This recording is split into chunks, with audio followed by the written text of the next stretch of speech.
Hey everyone, it's Kato, and in today's video, I wanted to discuss picking the perfect map for your island and all the things that you should consider when choosing a map. If you're interested in content like this and you want to see more in the future, I'd appreciate if you like and subscribe, but let's just get right into it. So this video is going to be specifically focused on the map alone, none of the other things that you have to consider when picking an island. We're just going to be focusing on the map. When you first start up the game, it gives you 4 map options, each map including different features that you may want to focus on when choosing the right map for you.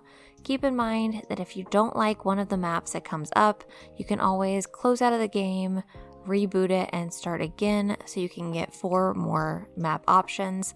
I know a lot of people will do this now because there are very specific things they're looking for in a map. Sometimes people will reset several times before they find the one that they want. So just keep that in mind that you aren't stuck with the 4 that you get the first time you boot up the game. You can always restart and try again. So the first thing that I wanted to talk about was resident services, which is a building on your island that's basically like a town hall where you can go and talk to Tom Nook and Isabel. You can access your Nook stop there, do Nook shopping. There are a bunch of things that you have to do in resident services specifically, but the difference between this building and other buildings on your island is you're unable to move it. So the proximity of resident services to your airport is something really important to consider, especially if it's very close to the entrance of your island. I know a lot of people like to make very grand, nice entrances. That can sometimes be more challenging if you don't have enough space between your airport and resident services. It just makes it a little bit more difficult. So that's definitely something to keep in mind.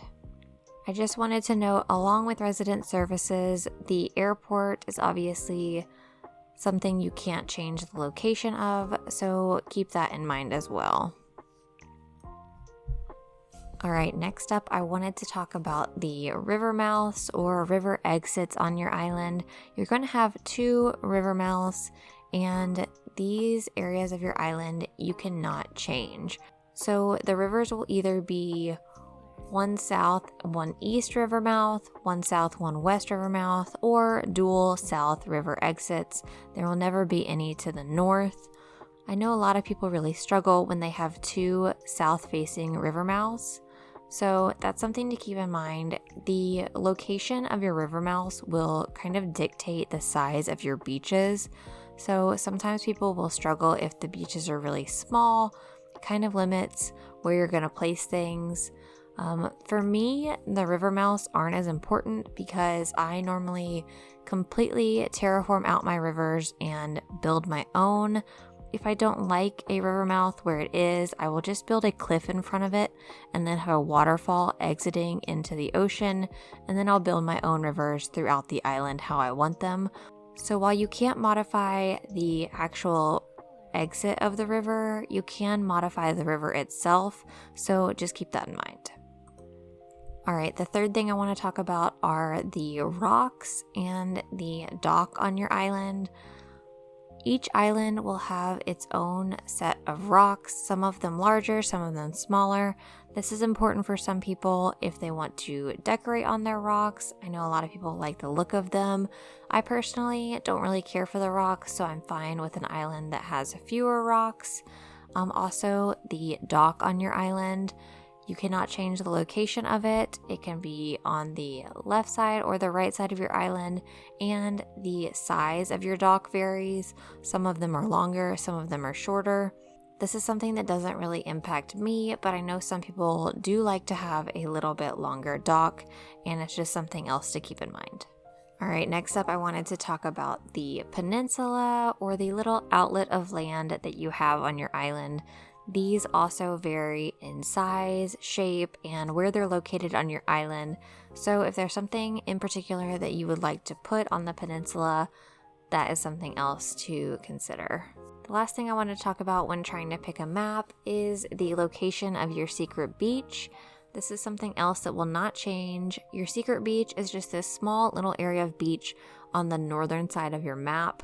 This is where Red is going to show up on your island. He is an NPC that brings you art later in the game. And normally this area of land is blocked off by cliffs. There are a couple maps that don't have it blocked off at the beginning of the game. That's why I chose this map specifically, because this island I'm not going to be terraforming on.